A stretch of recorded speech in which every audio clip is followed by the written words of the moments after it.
I'm the project director for a large Ministry of Education funded project called Te Kotahitanga, the aim of which is to improve the educational achievement of Māori students in mainstream secondary schools.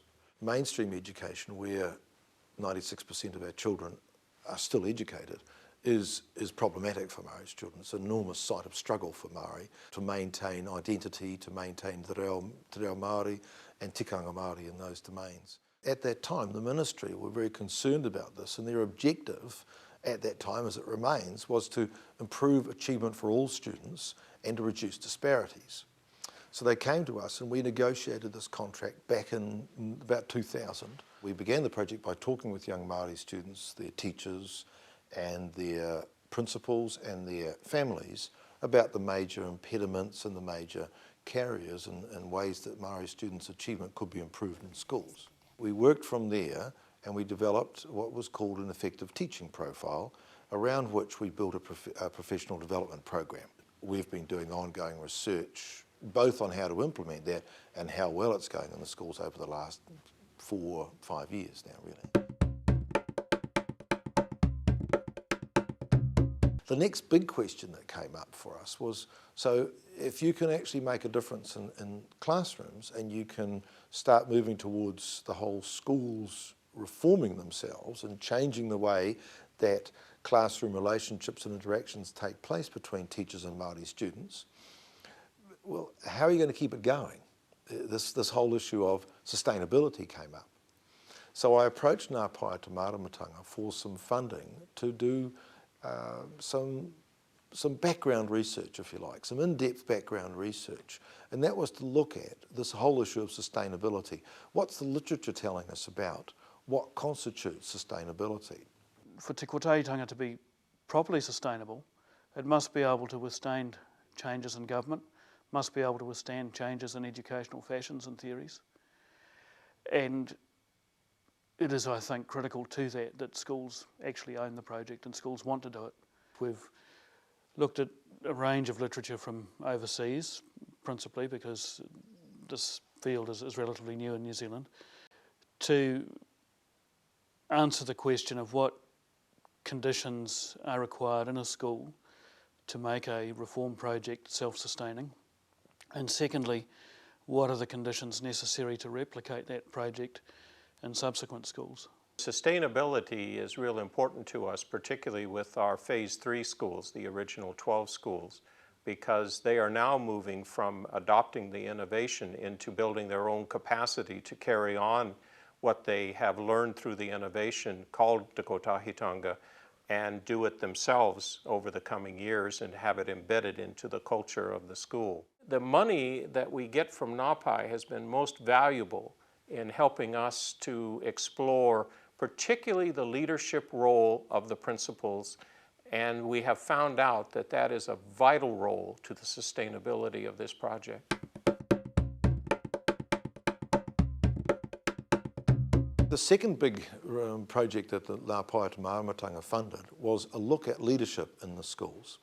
We identified from our research into what constitutes sustainability that one of the most important elements of sustainability was in fact leaders. And this whole notion of what is a professional leader, what is a principal and a lead facilitator as a professional leader in the school, what does it look like? What does it constitute? Originally, we saw the principals as largely the resource managers for the project. However, we found out that their involvement in the project was much more important than that they were truly a part of the facilitation team and a leader in the school. And they really needed those very active participatory roles in order for the project to sustain.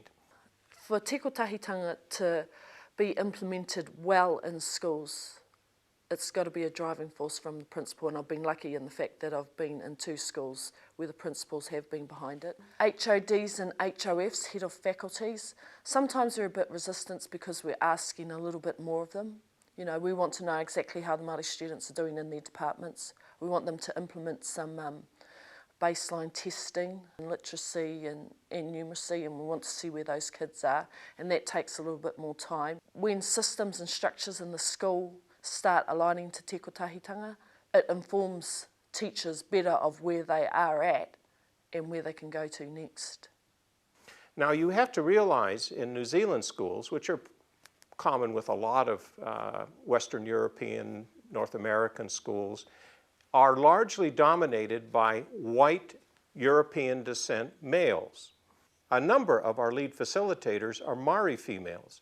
This goes counter to the typical hierarchy in schools. So we are upsetting the normal balance in schools, and being able to study this and begin to understand this is real important. Leadership needs to become, instead of managerial, it needs to become much more of the professional leadership type, much more distributed and much more of a transforming type of leadership.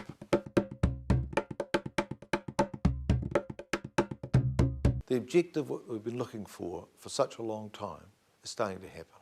We're starting to see in the schools that we're working in changes in Māori student achievement. We're not yet seeing the mythical closing of the gaps because it's too early yet, that takes time. But at last we're seeing that Māori students, instead of being on a downward trajectory and Pākehā students on an upward trajectory, we've now got Māori students moving towards onto the same trajectory as non-Māori students, which is wonderful news. It's not only Māori students that do benefit from this project, although we do focus on Māori students. Every child in the classroom benefits from it and the disparity starts decreasing, the gap starts lessening. So what we're doing is really out on the edge, and it's becoming a hallmark for how to do research with Indigenous people. But beyond that, what we found when we went to America is the African Americans and the Latino Hispanic communities are very interested in our work also. So this work is really groundbreaking and setting a new standard for how we can do research and professional development in an iterative feedback basis so that we can improve the achievement of our Indigenous children in schools. So Ngā Pai, or Te Maramatanga, has been extremely useful to provide us with funding to probe into, first of all, for us to develop an hypothesis of what might constitute sustainability in the schools that we're working in, and then to actually do a more detailed probe study, an in-depth study of what constitutes leadership in schools that are undergoing educational reform.